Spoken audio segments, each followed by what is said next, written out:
The Council has published a main issues report as the first key stage in the process of producing a new local development plan for Glasgow.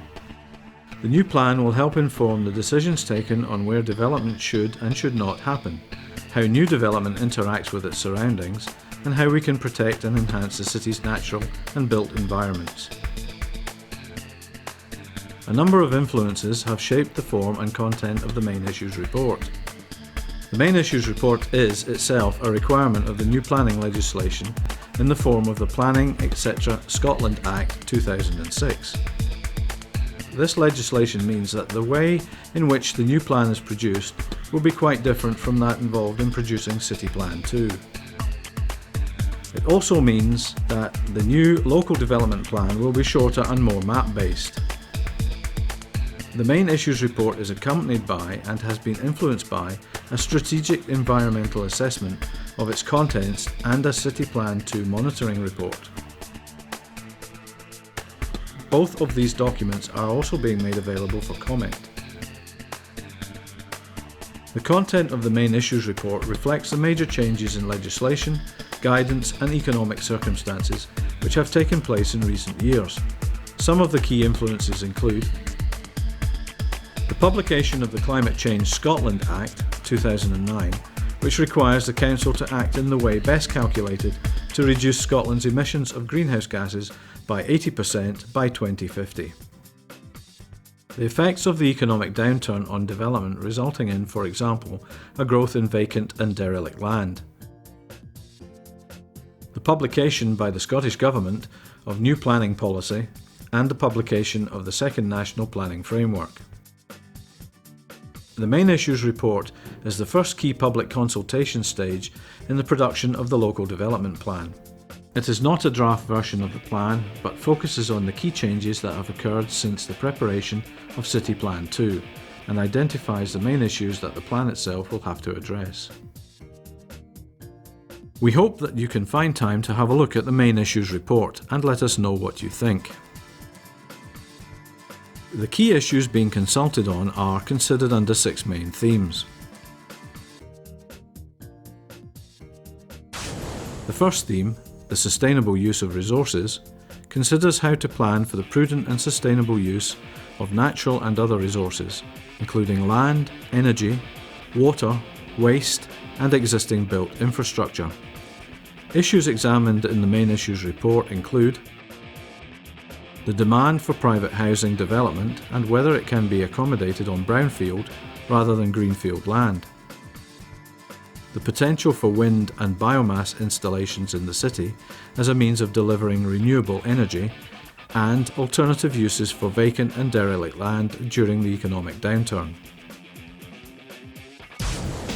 The main issues report's second theme, a sustainable strong economy, examines how the plan can enhance the city's attractiveness and accessibility and provide a range of effective and accessible employment locations.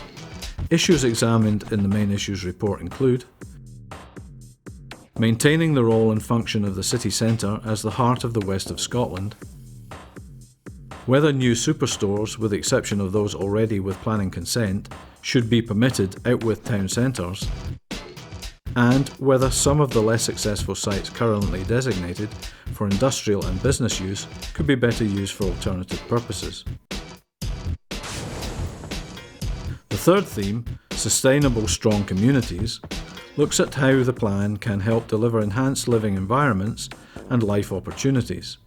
Issues examined in the main issues report include guidance on how the Council will engage effectively with local communities on forward planning documents for their areas and projected need for affordable housing and potential means of delivering it in the current financial circumstances.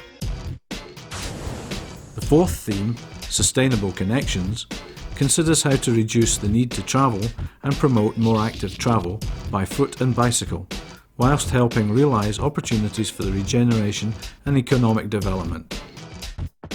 Amongst other things, it looks at how to work with SPT, Transport Scotland and others to identify and deliver a modern, high-quality public transport system for the city. options for a high-speed rail terminus and approach lines, and the provision of car parking in the city centre.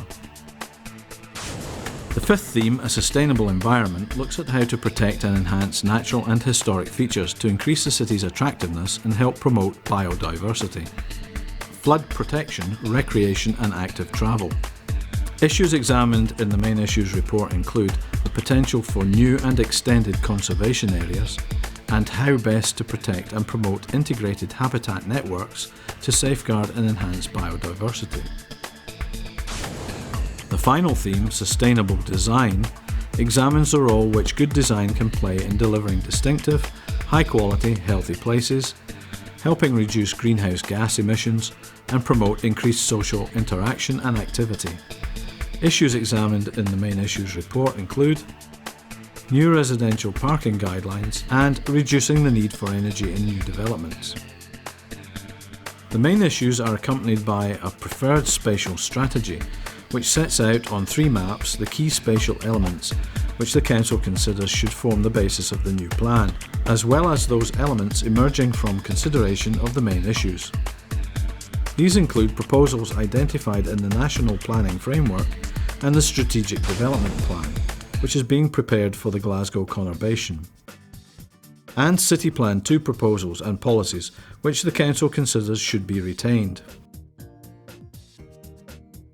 The preferred spatial strategy can be described as one of renewal and regeneration, but with an enhanced emphasis on sustainable development, health, addressing climate change, and placemaking. Finally, the main issues report sets out how the policies currently included in City Plan 2 may evolve in response to the main issues identified, and the requirements of the new legislation. The Council's intention is that the proposed local development plan will meet Scottish Government guidance by being a succinct document. As a result, the policy content of the proposed plan will centre on a limited number of key policies. These will in turn be supported by more detailed supplementary guidance. Whilst the supplementary guidance will not be part of the local development plan itself, it will, along with the local development plan and strategic development plan, form part of the overall development plan against which planning applications require to be considered. Supplementary guidance will also be subject to public consultation. The public consultation is scheduled to run for 10 weeks from 3rd of October until the 12th of December.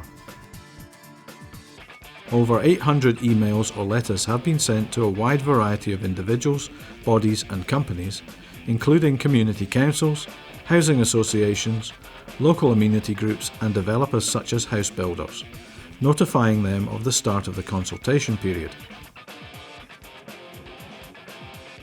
The consultation documents have been made available to view on the Council's website, in all local libraries and at the offices of Development and Regeneration Services, 229 George Street. A number of consultation events are also to take place, including a community group drop-in session. Comments received during the consultation will be considered by the Council in drafting a proposed plan, scheduled for November 2012. Any objections received to the proposed plan will be considered by Scottish Government reporters at an examination anticipated to take place in the summer of 2013. And the reporters' examination conclusions will require to be taken and addressed before the new local development plan can be adopted, and City Plan 2 replaced, sometime in the summer of 2014.